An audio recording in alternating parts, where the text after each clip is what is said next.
Stock पर focus करते हैं। IHCL स्टॉक रिकॉर्ड ऊंचाई पर पहुंच चुका है और आज शेयर में करीब 3% की तेजी दिखी है। वजह बताने के लिए अब हमारे साथ वरुण जुड़ चुके हैं। वरुण, बताएं क्या डिटेल्स है आपके पास जिसके चलते स्टॉक में करीब 3% की तेजी दिखी है। देखिए, दरअसल इंडियन होटल्स ने अपनी 2030 की ग्रोथ स्ट्रैटेजी सामने रखी है, जिसको वो एक्सेलरेट 2030 के नाम से कह रहे हैं, जिसमें वो अपने ओवरऑल ब्रांडस्केप जो है उसको बढ़ाएंगे, नए ब्रांड्स नए सेगमेंट में जाएंगे और अपने जो कंसोलिडेटेड रेवेन्यूज़ है उसको यहाँ से 2 गुना करेंगे और करीब 15,000 करोड़ रुपए के आसपास के रेवेन्यू जो है क्लॉक करने का कंपनी ने यहाँ पे विजन रखा है। साथ ही साथ कंपनी के जो ओवरऑल पोर्टफोलियो है उसको भी ये डबल करेंगे और 700 से ज़्यादा होटल्स जो है वो कंपनी के पोर्टफोलियो में होंगे। ROCE जो है वो 20% से ज़्यादा होगा और इस एक्सेलरेट 2030 के तहत कंपनी जो है टॉप लाइन को बढ़ाने पे ज़्यादा फोकस करेगी, जिसमें से 75% जो है ट्रेडिशनल बिजनेस और मैनेजमेंट फीस से आएगा और 25% प्लस के आसपास जो है वो नया और जो रीइमेजिन बिजनेस है इनका वहाँ से आते हुए दिखाई देगा। इनफैक्ट जो नया कारोबार है वहाँ पे ये मान रहे हैं कि करीब 30% से ज़्यादा की आपको CAGR ग्रोथ जो है वो देखने मिल सकती है।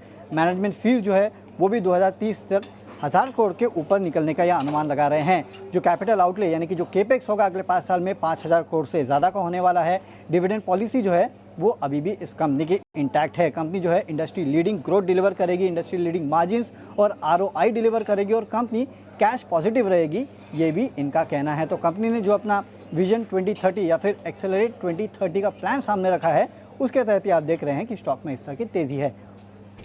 2030 तक की रोड मैप कंपनी ने निकाली है। काफ़ी एम्बिशियस प्लान्स है, रेवेन्यू डबल करना चाहती है, होटल भी नई खोलना चाहते हैं, जिसके चलते स्टॉक में करीब 4% की तेज़ी आज के ट्रेडिंग सेशन में दिखी है। इसके अलावा हैवेल्स स्टॉक पर भी फोकस करेंगे, 2% की तेज़ी के साथ कारोबार, जहां पर कंपनी ने कहा कि राजस्थान में रेफ्रिजरेटर बनाने की नई मैन्युफैक्चरिंग फैसिलिटी कंपनी एस्टैब्लिश कर रही है। करीब 14 लाख यूनिट बना पाएगी सेकेंड क्वार्टर ऑफ FY 27 तक और करीब 480 करोड़ का ये इन्वेस्टमेंट होगा। तो कैपेसिटी एक्सपेंशन प्लान्स के चलते हैवेल्स इंडिया में भी करीब 2% की तेज़ी, दिन की ऊंचाई से मुनाफा वसूली दिखी है, लेकिन उसके बावजूद स्टॉक में अच्छा एक्शन दिखा है। राजेश, क्या राय होगी हैवेल्स इंडिया पर? जो वीकली चार्ट है तो एग्जैक्टली वीकली 89 EMA पे ट्रेड कर रहा है। अभी तो मेजर कोई रिवर्सल नहीं है, बट कहीं ना कहीं एक डबल बॉटम सा फॉर्मेशन है 1600 के आसपास। तो एज लॉन्ग ये 1600 लेवल्स होल्ड करता है, यहाँ से एक बाउंस बैक कर सकता है। इसका जो 200 DMA आ रहा है वो है 1720 के आसपास, तो बाउंस के लिए प्ले कीजिए, बट कोई मेजर ट्रैक्शन नहीं है। 1720 के आसपास जो है स्टॉक रेजिस्टेंस ले सकता है। नीचे में कोई भी लॉन्ग्स है तो 1600 का स्टॉप लॉस रखिए। 1600 का स्टॉप लॉस रखने की सलाह हैवेल्स पर। लेकिन इसके अलावा निफ्टी 500 इंडेक्स के टॉप लूजर्स की बात करें तो मैक्स फाइनेंशियल सर्विसेज 4.5% की गिरावट के साथ यहां पर कारोबार है। लाइफ इंश्योरेंस स्टॉक्स में तो गिरावट है ही, लेकिन मैक्स फाइनेंशियल सर्विसेज भी 4.5% नीचे। राजेश, क्या राय होगी इस स्टॉक पर?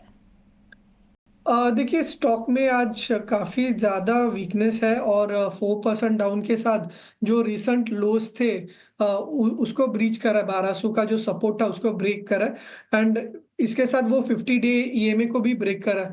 तो यहाँ से जो है वीकनेस आगे जाके कंटिन्यू हो सकती है। 1140 जो है वो नेक्स्ट की सपोर्ट है। तो अभी फिलहाल के लिए मोमेंटम नेगेटिव है, थोड़ा सा अवॉइड करने की सलाह होगी।